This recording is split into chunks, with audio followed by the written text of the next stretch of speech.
सुशीला तिवारी अस्पताल की जांच दरों में वृद्धि का मामला गरमाया। धरने पर बैठ गए राज्य आंदोलनकारी। हमारा की बढ़ी हुई दरें वापस लो, वापस लो, वापस लो। गरीबों को मत सताओ, मत सताओ, मत सताओ। बढ़ी हुई दरें। विगत दिनों से सुशीला तिवारी अस्पताल की जांच दरों में हुई वृद्धि के बाद मामला गरमा गया है, जहां अब इन बढ़ी हुई दरों को वापस लेने की मांग को लेकर धरना प्रदर्शन भी शुरू हो गया। कुमाऊं की रीढ़ कहे जाने वाले सुशीला तिवारी अस्पताल में होने वाली जांचों की दरों में हुई वृद्धि के संबंध में उत्तराखंड राज्य आंदोलनकारी हरीश पनेरू ने पूर्व में मुख्यमंत्री को ज्ञापन भी दिया था और जनता को हो रही फजीहत से निजात दिलाने की मांग भी की थी। वहीं अब तक किसी भी प्रकार की कार्रवाई न होने पर हरीश पनेरू अन्य लोगों के साथ धरने पर बैठ गए, जहां बढ़ी हुई जांच दरों का पुरजोर विरोध करने के साथ ही सरकार से इस ज्वलंत समस्या का समाधान करने की मांग भी की गई। हम ये कहना चाहेंगे, उत्तराखंड की लाइफलाइन है ये सुशीला तिवारी, और खासतौर से हमारे कुमाऊं और भाबर की, और खास तौर से विशेष तौर से बहुत ही ज्यादा कहूँ तो हमारी विधानसभा भीमताल जो है उसके सारे गरीब लोग यहाँ इलाज कराते हैं। मैंने देखा कि आज भी आप जाएंगे तो 50% मरीज हमारे टोटल रेशो निकालेंगे तो हमारी विधानसभा के निकलेंगे। तो ये गरीबों के साथ अन्याय है। 570 का अल्ट्रासाउंड सुशीला तिवारी में क्यों, 400 का बाजार में क्यों, ये इसका जवाब सरकार को देना पड़ेगा। जो हमारे अधिकारी हैं, जो हमारे मुख्यमंत्री जी हैं, मैं उनके संज्ञानार्थ लाया हूं, उन्होंने गंभीरता से लिया है। अगर इस पर गंभीरता से कार्रवाई नहीं करी, बढ़ी हुई दरें वापस नहीं ली गई, तो हम स्वास्थ्य मंत्री के दरवाजे पे भी जाएंगे। नहीं मानेंगे तो वहां धरना भी देंगे। उसके बाद भी नहीं मानेंगे तो आंदोलन उग्र होगा, हम जेल भी जाएंगे। लेकिन गरीब जनता के लिए, जनता को जागरूक करेंगे। ये बढ़ी हुई दरें वापस लेंगी। वापस इसलिए लेनी पड़ेंगी जब हमारे एक विधायक जी को 3.5-4 लाख रुपए तनख्वाह मिल सकती है, जब सांसद को फ्री में कैंटीन संसद भवन में वेज और नॉन वेज और तमाम सुख सुविधाएं वो ले सकते हैं, तो गरीब आदमी क्यों नहीं इस फ्री का इलाज ले सकता है? भैया, इसका जवाब देना पड़ेगा। हम फ्री की बात नहीं कर रहे हैं, लेकिन अब उठा रहे हैं फ्री का मुद्दा। Right to information, right to RTI, right to health, right to road, right to जल, ये सारे हमारे संविधान में मानव के अधिकार के लिए। अमेरिका आज सबसे आगे है, सबसे विकसित श्रेणी में है। मैं कहना चाहता हूं पढ़े लिखे लोगों से,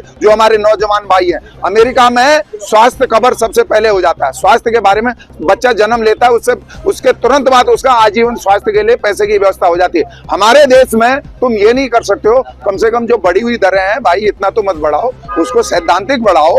आपने 400 रुपए बढ़ा लेते, जितना मार्केट था उतना कर लेते, तो आदमी कहाँ जाएगा? गरीब, ये गरीब की पीड़ा है। ये पीड़ा उन एसी में बैठने वालों की नहीं है, ये पीड़ा उसकी है जो मतकोट से, जो धारचूला से, जो डीडी हाट से, जो ग्वालदम से, जो रुद्रप्रयाग से, जो गोनियारों से, जो पच्छिया से, जो मिडार से, जो अमजड़ से, जो अधोड़ा से, जो इधर हरीशताल से, जो कोंता से, जो पटरानी से, जो नरतोला से, जो डोली गांव से, जो कुकना से, जो नाई से, जो धना पजेना से, जो जोशीड़ा से, वो महिला आएंगी जिनका कोई सहारा नहीं होता। जो हल्द्वानी पहली बार आते हैं वो हॉस्पिटल में भर्ती होते हैं। आपने देखा होगा पिछले दिनों मुझे यहाँ के अधिकारियों ने कह रहा हूं मैं इसलिए कि मुख्यमंत्री जी कभी ऐसा नहीं चाहते। उन्होंने मुझे बतख बनाया कि एयरलिफ्ट कराने के लिए मैं यहाँ धरना देने जा रहा था। आखिर कितने लोगों की जान बची? एयरलिफ्ट कराकर देहरादून गए, ये सौभाग्य की बात है हमारी। लेकिन दुर्भाग्य है कि ये जब से नारायण दत्त तिवारी जी ने हॉस्पिटल स्थापना की,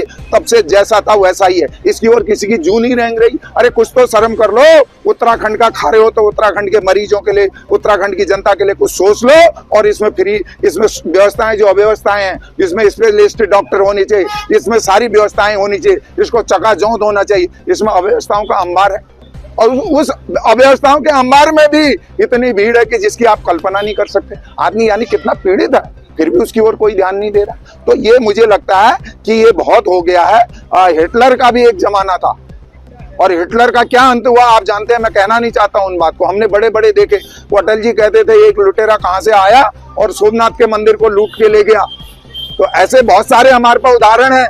लेकिन मैं कहना चाहता हूं कि उत्तराखंड राज्यवासियों, जागो अपने अधिकारों के लिए। ये सरकार हमने और आपने बनाई, अपना हाथ काट के इनको हमने अपने अधिकार को सुरक्षित रखने के लिए बनाया। लेकिन आज ये हमारे ऊपर ही डाका डालकर अपने ऐशो आराम कर रहे हैं, तो इनको हमको पहचानना पड़ेगा।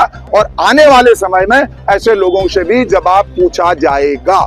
सर आगे की रूपरेखा क्या रहेगी?